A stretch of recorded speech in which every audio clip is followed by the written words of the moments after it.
Good Sunday morning and welcome to another edition of Neon and Beyond. I'm your host, Andy Kaye, on this 10th day of June, 2012. Joining me this morning is Partrick Spargur. He is the co-founder of Project 150 LV. Partrick was on maybe a month or two ago, and we briefly spoke. We did about 15 minutes finding out about your nonprofit organization, Project 150 LV, helping out at-risk high school students. Good morning. Welcome, Partrick. Morning, Andy. Thanks for having me back. Hey, for those of us who might have missed that segment that you were on a couple months back, tell us again about Project 150 LV. Project 150 LV is a grassroots nonprofit charity that we created to help at-risk and displaced high school students here in the Las Vegas Valley. At-risk, homeless, does that include the homeless? It includes homeless, kids that are couch surfing, might be staying with the grandparents or another relative, a friend's family, in a motel, in a shelter, all facets of being displaced or not in a permanent residence. How did you come up with the idea for Project 150 LV? Well, back in December, one of my friends had posted a news story about 150 at-risk high school students at Rancho High School, and it just really kind of knocked me upside the head, if you will. Couldn't believe that there was that many kids that were considered homeless or at risk at one school. It just, to me, was unbelievable. The homeless issue is quite large here in the Valley, and according to your website, over 5,000 plus homeless students in Las Vegas alone. Students. Correct. How can these kids get an education when they can't get a decent night's rest? Yeah, that's it's amazing, and I think the number's actually higher myself, because a lot of kids aren't brought to the forefront, or they haven't been identified as being homeless or displaced.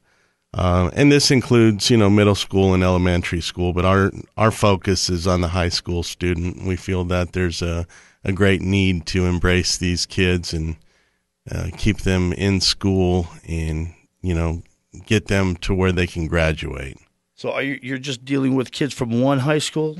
No, we're actually just entering our 15th high school here. Wow. We had a meeting last week with the principal of Palo Verde High School, which, is in Summerlin, great area. Sure. But you'd be surprised to find out that Palo Verde has 140, 150 kids that have been identified at risk, which is about the same as the inner city schools, Rancho High School, Valley High Scholl. At risk, is that what do you mean by at risk? They are homeless, or they're on the verge of becoming homeless? Troubled youths? Well, I don't think they like to use the word homeless, so we try to stay away from that when we can. At risk is, they're in a vulnerable situation without maybe a permanent residence. Okay, from being actually homeless. Where are these kids? It's really quite an undertaking for these teenagers to continue their studies, to continue going to high school, even though that's probably, the safest place they're at during the 24-hour period. Yeah, I think you hit the nail on the head there. It's a safe place. They're surrounded by, their friends and people that love them. A lot of the teachers are just wonderful people that, take a special interest in these kids, and my hat's off to the educators in this town, because it's a very tough job. Lots of kids in each classroom. There's probably 30 plus kids in each classroom, and a lot of these families have been affected, and these students come to school with a pretty difficult story to tell some days. How many people are on your team? You can't do this alone, Partrick. No, and nor do I want to. Happy to say that we have about 45 volunteers right now that are very active with us, that support us in our different events, every month.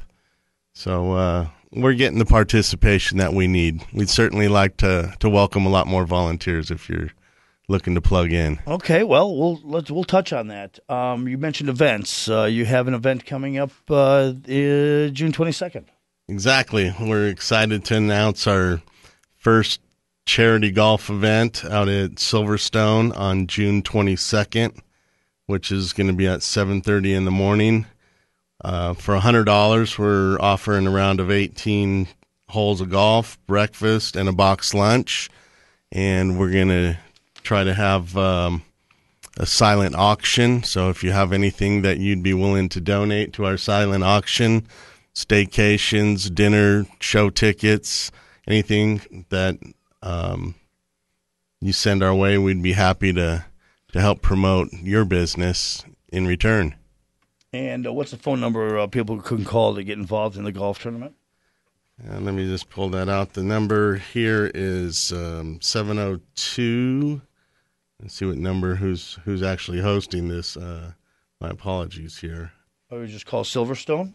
No, actually they should call 234-4352.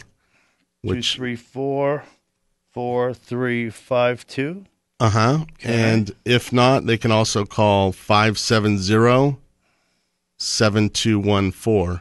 Okay. Which is at our office. Okay. All right. And that's happening the morning of the 22nd? Correct. Project 150 Charity Golf Tournament out at beautiful Silverstone Golf Club. Friday the 22nd. All proceeds will go towards helping the homeless and displaced high school students right here in Las Vegas. So, and you mentioned volunteers, Patrick. Yeah. Always looking for volunteers, not only for golf tournaments, other events. What are the qualifications? School is already out. The kids just got out the other day, the public school kids. Tomorrow's Monday. Kids are going to be looking for something to do. And I'm sure they're going to be looking for something to eat, too. Absolutely. Just before we get into the volunteers, I'd just like to mention on the golf tournament, you can register online for the golf tournament. As far as volunteers go, what we want to do with our volunteers, and if someone wants to volunteer, we want to find what their sweet spot is. We want to find volunteers who know where their heart is, where they want to focus, because we believe that if we use them in that fashion, we're just going to be more effective. So if somebody's a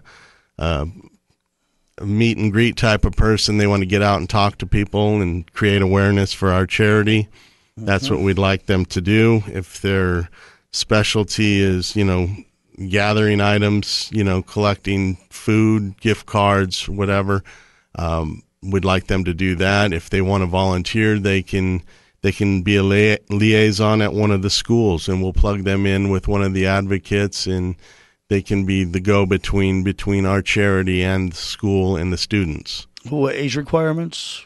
We would like them to be 18 years old. We will allow teenagers to volunteer with their parents or guardian. We found that the teen-to-teen type volunteer is very, very effective, and the kids really have a passion once they plug in. Okay. Now with every nonprofit is a lack of funding. Just trying to get the word out, trying to find people that can really relate with nonprofit organization to help support that nonprofit organization, and the funding. How could people donate, and then what does the funding provide? Well, you can donate directly online on our website, which is www.project150lv.org. The donations help us tremendously. What we try to do is we try to buy food. We'll get requests from the advocates and teachers at the school. Sometimes these requests are kind of like a crisis situation. We'll find out about a family that has no groceries, and so we have to solve that problem very quickly. So we try to get out there and buy groceries for the family to last a week if we can. everything that we purchase goes directly to the student and their family. So sometimes it might be a pair of shoes, it could be undergarments, whatever the need is at that present time. We just try to get it there as quickly as possible. And as in foodstuffs, do you get any help from, say, like a Three Square, some of the larger food banks that tend to help the smaller nonprofits? Well, we've talked to several organizations. We haven't actually been able to receive any benefit yet.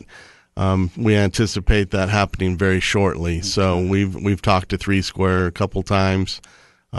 Salvation Army has been kind enough to donate some food on a couple of occasions. Sure. And we also refer, some of these families to them directly. That way, they go right to the food bank. Right. And what about material items, the undergarments, et cetera? We're looking for boxers, bras, briefs, socks, toiletries.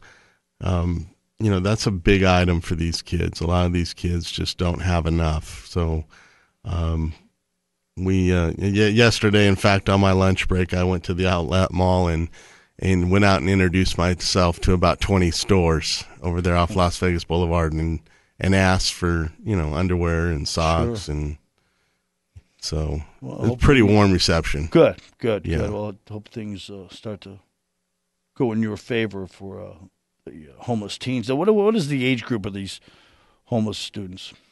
Well, I would say the majority of them they're going to be between 14 and 18 years old. Okay. And how are the schools, you're working with 15 different high schools you mentioned earlier, and can they just say, okay, here's the kids we think are homeless, or they are homeless, or are at-risk students? Can they help out you, and you help out them in return, like a one hand washes the other type of situation? Yeah, well, what we've done is we've basically we work with the Title I people, which is a federal program that identifies and tracks these students academically and I believe socioeconomically, their family situation. So the Title I people are actually responsible for identifying these students that are at risk. They've provided us some training recently on how they want us to handle certain situations. And then we plug in with the advocate or teacher that's responsible for those students at the high school. Then once we identify our contact at the high school, then we assign a couple liaisons who are volunteers to stay in contact with the school, find out what their pressing needs are, and then they relay that back to us, and then that's when we go out and we gather the items that they need and take it back to the school. As now the kids are out for the summer, what do they, these teenagers, the school is out for the summer, and how are they going to survive? What do they do? And what how does Project 150? These kids are aware of you, and they're wondering how they're going to survive. And I imagine they're coming to you, Partrick. Yeah, that's a great question, Andy. Well, unfortunately, we don't have the perfect answer, but what we've done is we've wrote a letter to all the principals at the high schools that we were working with, and to let them know, that we're going to be available through the summer. We gave them our contact information, our website, and we're letting the teachers and coaches know, and basically we want them to contact us if they're in a crisis situation. We're also pointing them to Three Square, the Salvation Army, the food banks, and the churches that are available in their community, to let them know that there's resources available. It's not necessarily Project 150, but there's a lot of great organizations in the city that can help. So sometimes it's just pointing the family to the resource and plugging them in. Well, that's something, maybe the families aren't aware of, these other great nonprofits in the valley here that have been helping people for a very long time, and families, and making those families aware of those organizations that you mentioned. and pointing them in the right direction to get them going.